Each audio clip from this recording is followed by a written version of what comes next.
Assalamualaikum. Terima kasih buat lo yang udah ngeklik video ini di channel gua dari Kurniawan 1899. Channel yang membahas berita bola sesuai kebutuhan. Kalau nggak butuh ya nggak usah dibahas.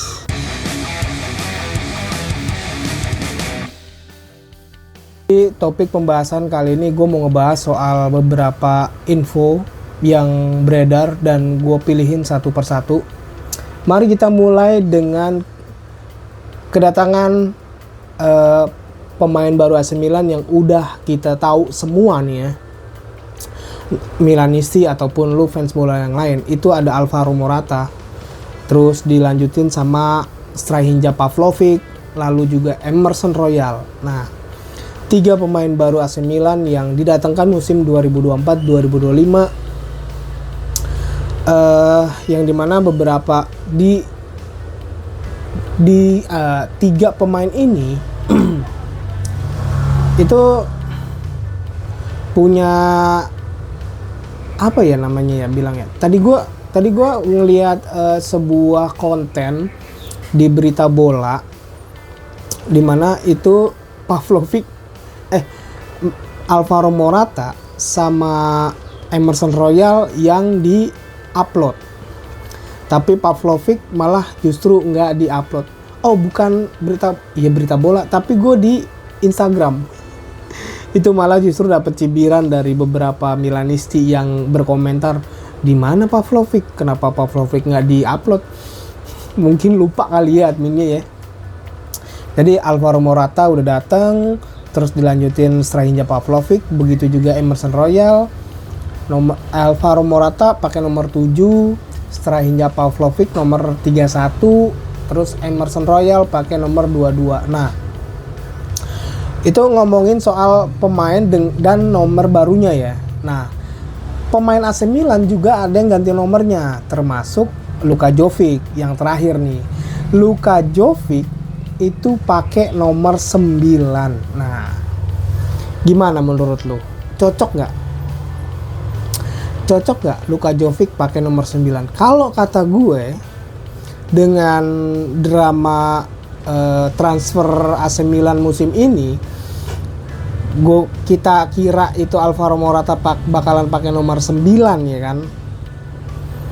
Ternyata yang pakai nomor 9 justru Luka Jovic yang sebelumnya pakai nomor 15. Sebenarnya ada Pierre Kalulu yang tadinya nomor 20 ke nomor 5. Nah, Pierre Kalulu nanti gue bahas sedikit tuh soal Pierre Kalulu. Gue ngebahas soal pergantian nomor si Luka Jovic ini. Luka Jovic pakai nomor 9 gua bilang cocok. Itu mungkin ini juga ada yang dimana itu kacau juga sih sebenarnya. Banyak yang bilang Milanisti ya,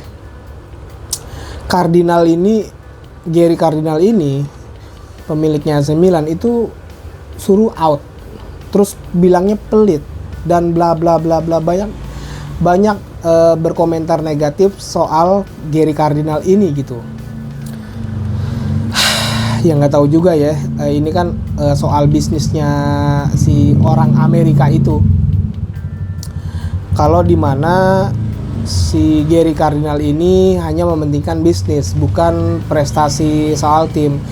Dan ada sebuah cuitan di Twitter yang diposting di Instagram yang bilang dimana Gary Cardinal bilang sebuah tim itu kalau nggak kalah nggak bakalan seru.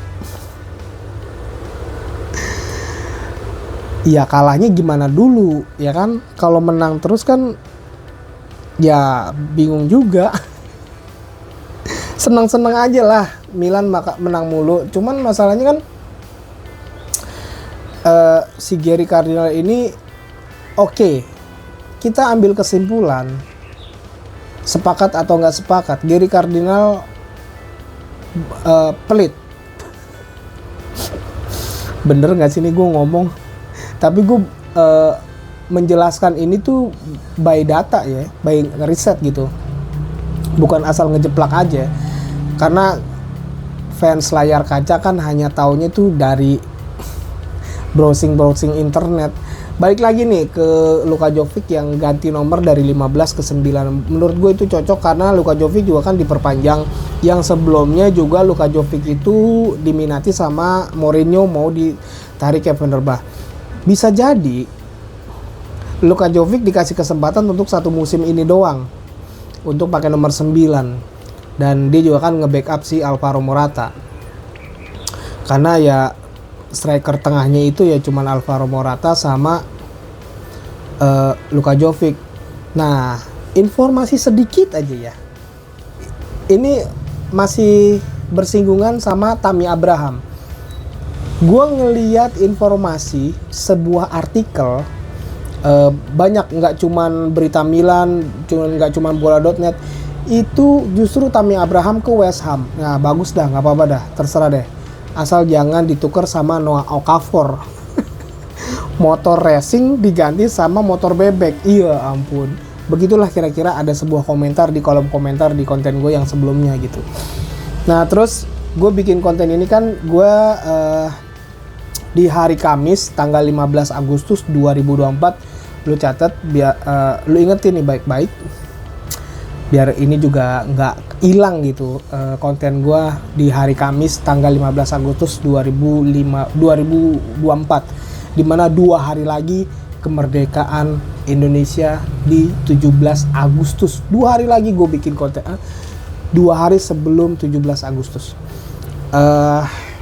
Terus gue mau nge-reaction, nge-highlight soal pertandingan Trofeo Silvio Berlusconi, yang dimana lagi-lagi ya AC Milan menjuarainya, yang sebelumnya musim lalu juga AC Milan juga, dan ini juga kan cuma baru beberapa pertandingan doang.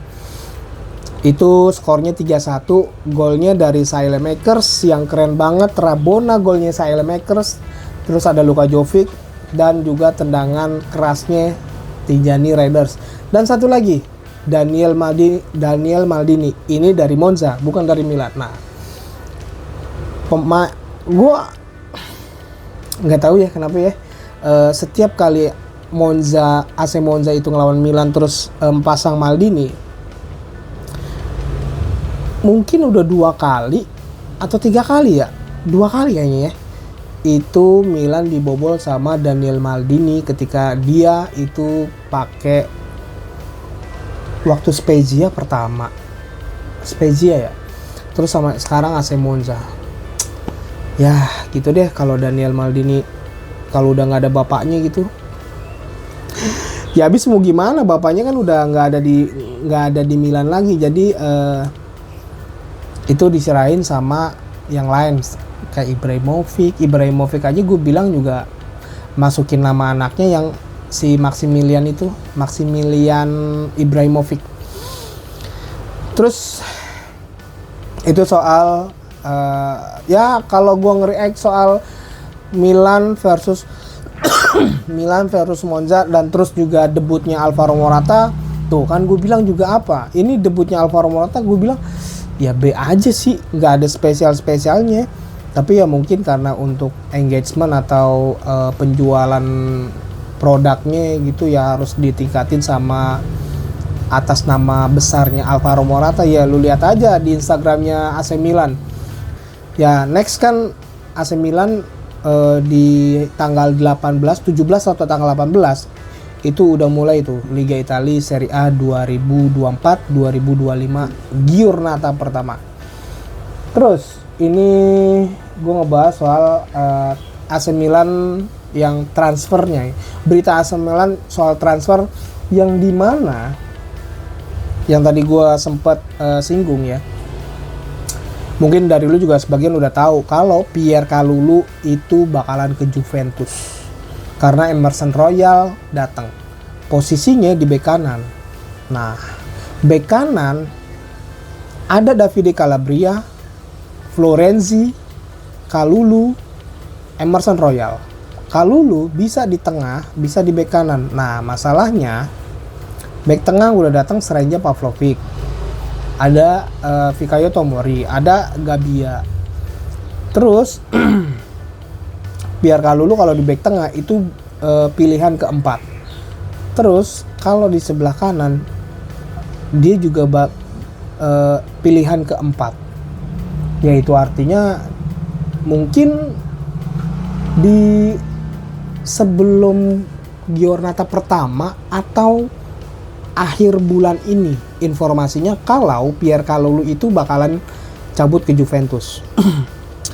Ya ini sih sebenarnya informasi atau rumor transfer AC Milan yang dimana Kalulu bakal ke Juventus nggak cuman Kalulu doang. Ternyata Saelemaekers di awal musim, bukan di awal musim, sorry, di bulan lalu transfernya itu, rumor transfernya Saelemaekers dihubungkan dengan Juventus karena faktor pelatihnya Thiago Motta. Nah, tapi di sisi lain ada dua belah pihak. Kita ambil dua belah pihak yang dimana manajemen pengen jual Saelemaekers, tapi Paulo Fonseca pengennya Saelemaekers itu bertahan. Nah, sampai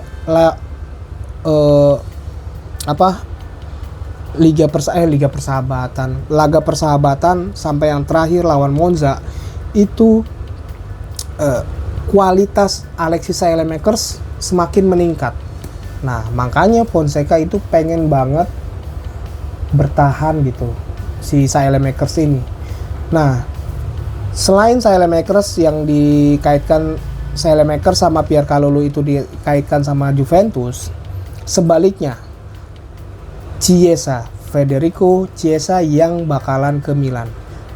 Ini bisa jadi iya, bisa jadi enggak. Nah, kalau iya karena emang lagi BU. Nah, kalau enggak jadi ke Milan karena alasannya masuk akal. Gajinya kegedean. 6 juta euro. Waduh. Theo Hernandez aja yang minta gaji 2 kali lipat dari 4 juta ke 8 juta. Sekarang dealnya tuh ke 6 juta. Itu aja harus drama dulu. Apalagi ini si Federico Chiesa yang dimana sering cedera gitu ya. Kalau gue sih sementara masih kepake tuh Alexis Saelemaekers, kenapa harus ngambil si Federico Chiesa? Kayaknya nggak usah deh. Kalau emang memangkas anggaran biaya gaji ya kan, mendingan nggak usah. Kecuali si Chiesa mau turunin tuh gajinya setengahnya aja 3 juta euro. Selain Federico Chiesa ada nama gelandangnya nih, McKennie sama strikernya Arkadiusz Milik yang ditawarin buat Milan gitu. Nih Juve nawarin Milan gini, gimana kalau misalkan gue butuh Kalulu, gue kasih lu McKennie sama Arkadiusz Milik, gimana? Tukeran lah kita, istilahnya gitu. Ya McKennie gimana sih, gelandang lu mau main di mana anjir? Kebanyakan gelandang, nggak usah. Apalagi Arkadiusz Milik, nggak usah. Kata gue nggak usah. Nih yang disaranin Chiesa, McKennie sama Arkadiusz Milik yang walaupun ini rumor, gue langsung mendingan nggak usah deh. Udah fokus aja nih yang ada nih.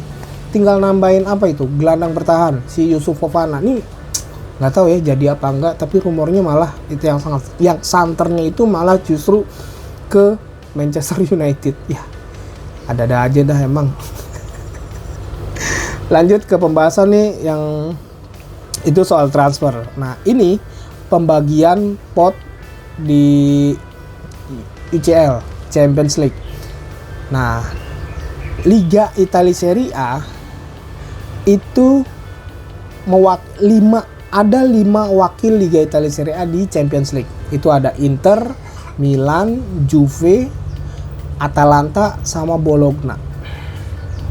Nah, pot yang pertama itu ada Inter. Inter ada di pot 1. Di pot 2 ada Milan, ada Juve sama Atalanta. Nah, kalau Bologna itu nggak tahu ya, ada di pot 3 atau 4. Lihat kayaknya sih gua rasa di pot 4 deh. Ya sekelas Bologna gitu ya. Ya langsung dipatahin aja lah. Ngomongnya sekelas Bologna, syukur-syukur bisa lolos ke babak berikutnya. Gak usah lolos babak berikutnya deh.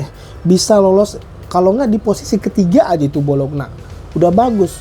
kan kalau posisi ketiga kan bisa kualifikasi lagi tuh main di Liga Eropa. Jadi pemasukannya tuh masih ada gitu, iya kan? Terus nih gue terakhir kan gue bikin konten ini kan di hari Kamis, itu artinya gue selesai nonton Real Madrid versus Atalanta di UEFA Super Cup. Skornya 2-0. Ya udah emang dari awal nggak bisa lu sosokan ini mah pasti Atalanta menang, nggak bisa. Udah kelihatan jelas Atalanta awal di menit awal-awal nih, gua yakin lu pasti setuju, di menit awal antara Real Madrid versus Atalanta bisa mengimbangi, ya nggak? Begitu kelar babak pertama, kick off babak kedua, nah mungkin udah ngelihat nih intensitasnya Atalanta, jadi Real Madrid langsung ngegas aja tuh. Ya hebatnya ya Atalanta nggak kebobolan di menit pertama, di babak pertama. Tapi tetap aja Real Madrid ya Real Madrid, sekelas Atalanta aja bisa dibantai. Ya ampun, udah ketebak dari sebelum kick off pun. Ya udah, ini mah Real Madrid fix. Apalagi gol perdananya Kylian Mbappe. Gol perdana debut sama gol perdana debut apa ya? Enggak ya? Gol pertama, terus trofi pertama. Wah, udah sih, udah mungkin makin jos lah nanti di musim-musim berikutnya. Tapi kan nggak tahu ya, kalau Real Madrid tuh sayang banget itu ada Arda Güler. Kenapa Arda Güler nggak dipinjemin aja sih ke Milan? Lumayan kan, kayak Brahim Diaz gitu. Terima kasih buat lo yang udah simak dari awal sampai akhir di channel gua, Deddy Kurniawan 1899, ngebahas soal AC Milan dan lain-lain. Terima kasih, jaga kesehatan lo. Assalamualaikum dan Forza Milan.